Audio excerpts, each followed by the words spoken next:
ഇന്ന് തന്നെ ഡൗൺലോഡ് ചെയ്യൂ. കാണൂ നിങ്ങളുടെ ഫേവറേറ്റ് ഷോസ്. കഷ്ടകാലത്തിന്റെ കയ്പുനീര് കുടിക്കാൻ വിധിക്കപ്പെട്ടത്, ഏഴര ശനിയുടെ തിക്താനുഭവങ്ങൾ അനുഭവിക്കാൻ വിധിക്കപ്പെട്ടത് മകന് തന്നെയാണ്. ഒന്നിനു പിറകെ ഒന്നായി ആപത്തുകൾ വരാൻ പോകുന്നതും മകന് തന്നെയാണ്.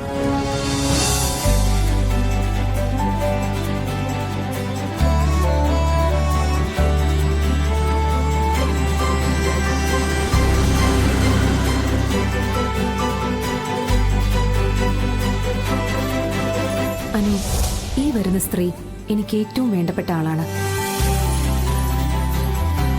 ഇവര് വന്ന് കണ്ട് ഇവർക്ക് വേണ്ട സഹായങ്ങളെല്ലാം ചെയ്തു കൊടുക്കണം, എത്രയും പെട്ടെന്ന് എന്ന് ജില്ലാ കളക്ടർ ശാലിനി വിഷ്ണു.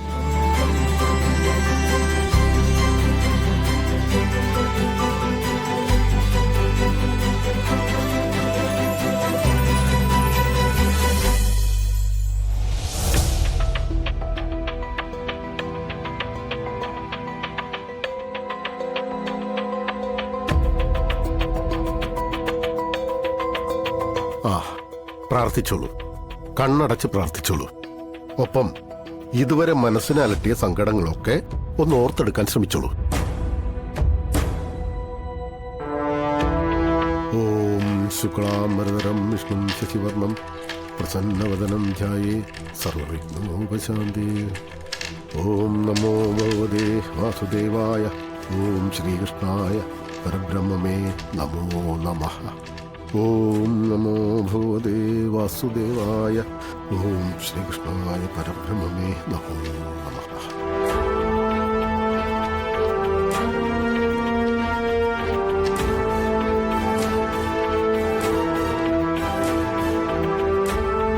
മിഥുനൻ രാശി. മനസ്സിനെ ഏകാഗ്രമാക്കി പ്രാർത്ഥിച്ചാൽ ബോധം നന്നായി ഉണരും. ആ ബോധത്തിൽ നിന്ന് തന്നെ എന്താണ് ചെയ്യേണ്ടതെന്ന ജ്ഞാനവും ഉണ്ടാവും. കടന്നു വന്ന വഴികളിൽ കല്ലും മുള്ളും മാത്രമല്ല, ഉഗ്ര വിഷപ്പാമ്പുകളെയും നേരിട്ടു അല്ലേ?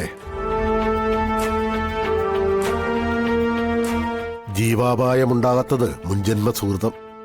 ഭഗവാനിൽ ഉറച്ച വിശ്വാസമുള്ള ഭക്തർക്ക് ഭഗവാൻ സാരൂപ്യമുക്തി നൽകുന്നു. സാരൂപ്യമുക്തി എന്നാൽ ഭഗവാൻ മഹാവിഷ്ണുവിന്റെ രൂപമായി പരിണമിക്കുക എന്നുള്ളതാണ്. കൃഷ്ണഭക്തയാണല്ലേ? ആ ഒരു സാന്നിധ്യം നിറഞ്ഞു നിൽക്കുന്നതുകൊണ്ടാ ഇപ്പൊ എന്റെ മുന്നിൽ ഇങ്ങനെ ഇരിക്കാൻ പറ്റുന്നത്. ഭഗവാനെ തന്നെ മുറുകെ പിടിച്ചോളൂ. സങ്കടങ്ങളിൽ പെട്ടെന്ന് മനസ്സിലായുന്നവനാ. സ്വാമി, സത്യാമ്മയുടെ കുടുംബത്ത് പ്രശ്നങ്ങൾ ഒഴിയുന്നില്ല. ഒന്നിനു പുറകെ ഒന്നായി വന്നുകൊണ്ടേയിരിക്കുന്നു. നല്ല നിലയിൽ കഴിഞ്ഞിരുന്നവരാ. സത്യഭാമയ്ക്കിത് ഏഴര ശനി കാലമാണ് രമണമ്പിള്ളേ.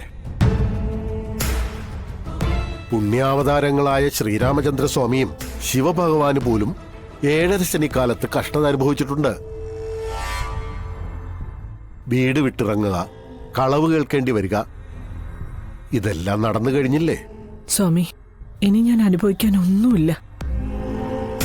ഇപ്പൊ അനുഭവിക്കുന്ന ദുരിതങ്ങൾക്കൊരു ശാശ്വതമായ പരിഹാരം അങ്ങ് എനിക്കൊന്ന് പറഞ്ഞു തരണം.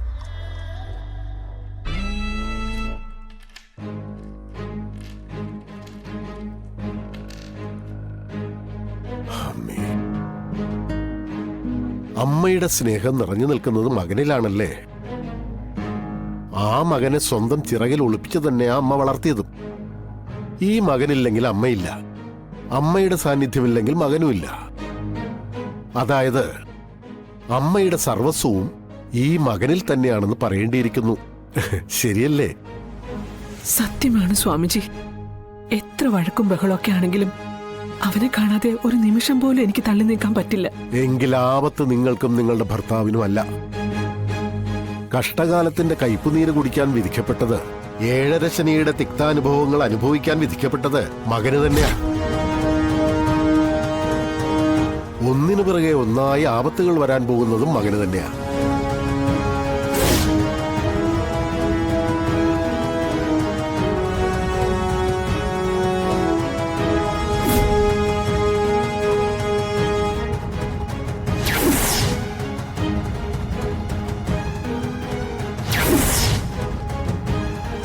ഉരുക്ക് വളയമാണ് മുന്നിൽ കാണുന്നത്.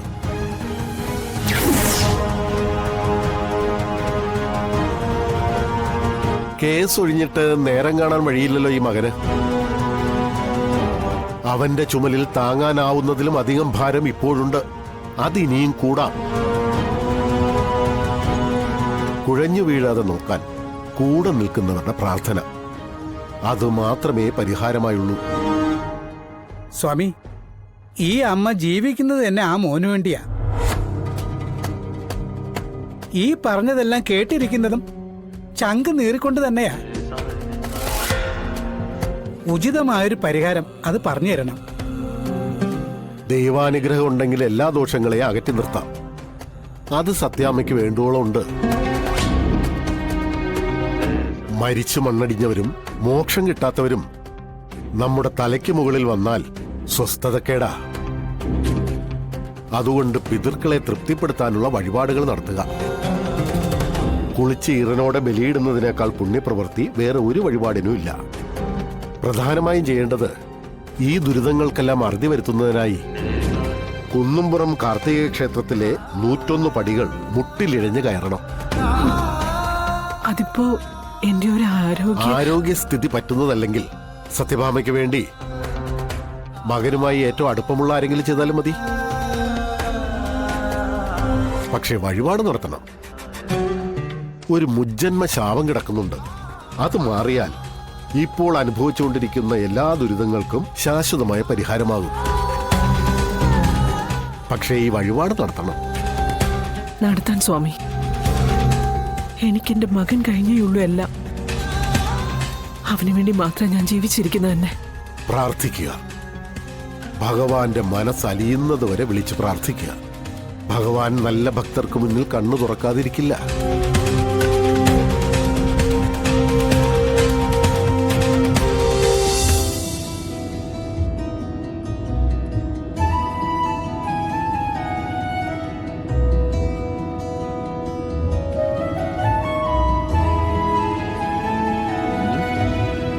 അതെ, നമ്മള് പോകുന്ന ഉല്ലാസയാത്രക്കാണ്. വാട്ടർ തീം പാർക്കിൽ കണ്ട് ഉത്സാഹമൊന്നും ഇപ്പൊ ഇല്ലല്ലോ.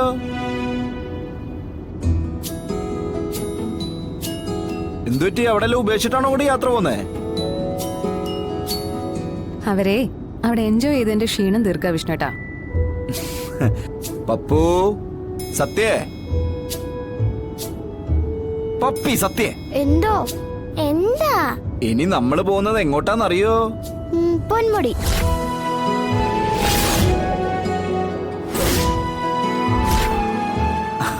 അവിടെയും വെള്ളച്ചാട്ടമൊക്കെ ഉണ്ട് കേട്ടോ. എങ്കിൽ നമുക്ക് അവിടെയും കുളിക്കാം. അവിടെ നമ്മള് മാത്രമല്ല കുളിക്കണേ. അവിടെ നമ്മൾ 3 പേരും അല്ലാതെ മറ്റൊരാളും കൂടി കുളിക്കും.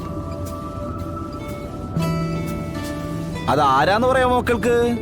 ഞാൻ പറയാം.